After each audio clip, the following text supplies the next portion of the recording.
Any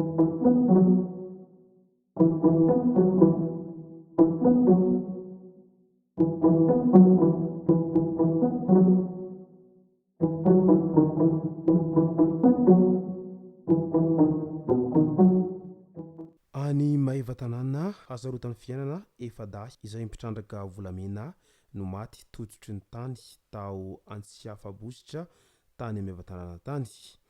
Ka ny pitsopitsony mahakasika an'izay no fakafakaina amintsika atao anatin'ity vidéo ity ka manasa antsika rehetra anaraka an'ity vidéo ity hatramin'ny farany. Azadino ny milaiky ny vidéo antsika ary tsarovatra hatrany ny miabone amin'ny chaîne antsika mba ahafahanareo manaraka tsy tahapaka ny vidéo izay rehefa nahito isan'andro. Tsy ampindrila moa isika fa avy hatrany tonga dia vavany ndao ary.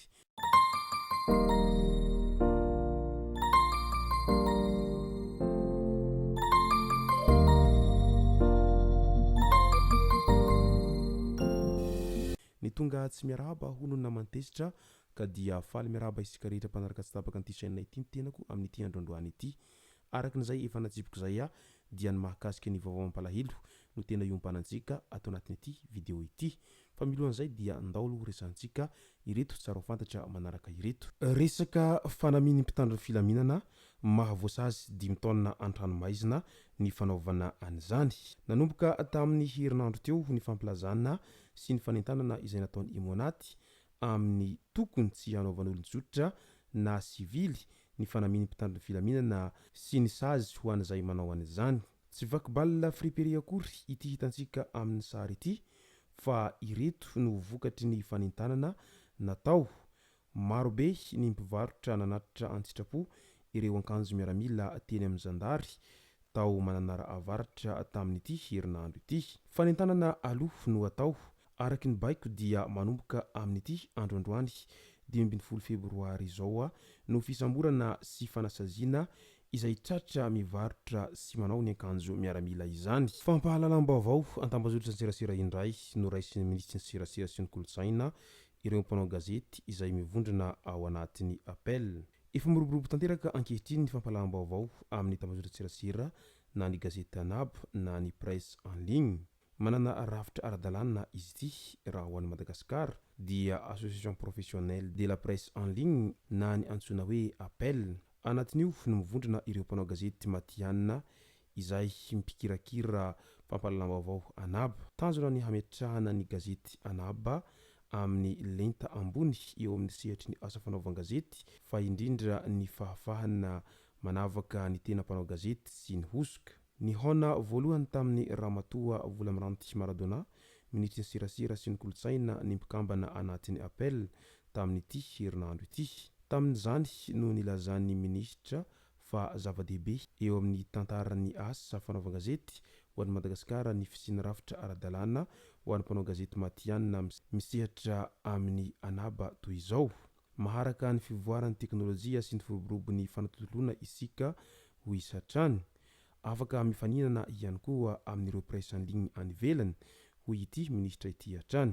Nandritra ity fihaonana ity no nanatanteraka ny fiarabana any ministry ny serasera sy ny kolotsaina ireo mpanao gazety ireo ho fanajana ny mahazoky azy amin'ny tontolon'ny asa fanaovan-gazety no sady fanomezana voninahitra amin'ny mahaministry ny serasera amin'izao fotoana izao. Fiovaovany vidin-tsolika indray. Hiova matetika ny vidin-tsolika. Io ny vokatry ny firosoan'ny fanjakana amin'ny fampiarana ny vidin-tsolika tena izy. Araky ny toromarika ny tahirim-bola iraisam-pirenena na ny FMI. Efa indrioniova ny vidin-tsolika hatramin'ny fanomboan'ity taona ity ary mety hiova isam-bolana izany araky ny fanazavana avy amin'ny ministeran'ny angovo sy ny akoranafo hatrany. Mizara ny hevitr'ireo mpitatitra eo anatrehan'izany nandritra ny fivoriana voalohany tamin'ny 12 janoary lasa teo iny izay nahafahana nampidina 400 ariary ny lasantsy sy 700 ariary ny gazoaly dia nanao fanambaranana miaraka ireo mpitatitra tamin'ny zotra regionaly sy nasionaly fa hampidina ny sarandalana manodidina ny 5,000 ka hatramin'ny 2 ariary. Nisy tamin'ireo kooperativa no nampiatra izany avy hatrany. Nisy koa ireo mbola nandinika ny pitsopitsony hampiarana an'izany. Tsy nitovy hevitra tamin'ireto namany reto ny taksibe fa nilaza ho matiantoka raha hampidina ny sarandalana na dia 100 ariary fotsiny aza. Niova indray ny vidin-tsolika tamin'ny 5 febroary lasa teo iny. nidina 200 ariary ny lasantsy ary niakatra 30 ariary ny gazoaly. Nisy tamin'ireo mpitondra fiarabe izay mitatitra entana amin'ny lalam-pirenena no nilaza fa mety hampiakatra ny sara-pitaterana entana raha mitohy ny fiakaran'ny gazoaly. Mazava ho azy fa hiakatra ny vidin'ny entana raha izany no tanteraka ary hanamafy ny fisondrotan'ny vidim-piainana izany rehetra izany. Nilaza kosa ny teny amin'ny zotra-pitaterana regionaly Fasan'ny Karana fa tsy hikitika sarandalana izy ireo raha mbola tsy mihoatra ny 770 ariary ny litatry ny gazoaly. Ary ny tena nahavariana dia nisy tamin'ireo mpitatitra tamin'ny zotra nasionaly sy regionaly no nihemitra tamin'ilay fampiarana ny fampidinana sarandalana. Lasa miankina amin'ny fivoaran'ny vidintsoloka eo amin'ny tsena iraisam-pirenena araka izany ny vidiny raha ho an'i Madagasikara. Midina ankehitriny ny vidiny any am-potony. Raha efa nahatratra $280 mahery, izany hoe manodidina ny $2,773 ny vidin'ny barila 7.80 litatra tamin'ny 15 janoary, dia tafidina $170 ka hatramin'ny $470, izany hoe manodidina ny $7,707 izany tamin'ny 7 febroary lasa teo iny.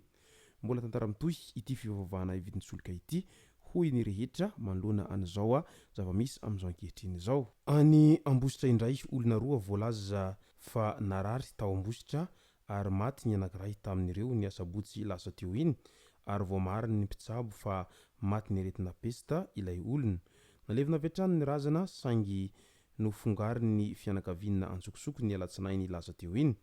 Tsy vitan'izany fa nentin'izy ireo taksi brosy nakany amin'ny toerana atao hoe Besorovitra, fokontany Morondrano Trafinomby, komina ambonivohitry ny Ambohibary, distrikany Antsirabe faharoa. Tsy nisy ny fahazon-dalana akory fa tonga dia lasa fotsiny ireto fianakaviana sy ny faty. Noho izany dia tsy maintsy nandray ny andraikiny ireo manam-pahefana tao Ambohibary ka nanao fidinana tao Besorovitra.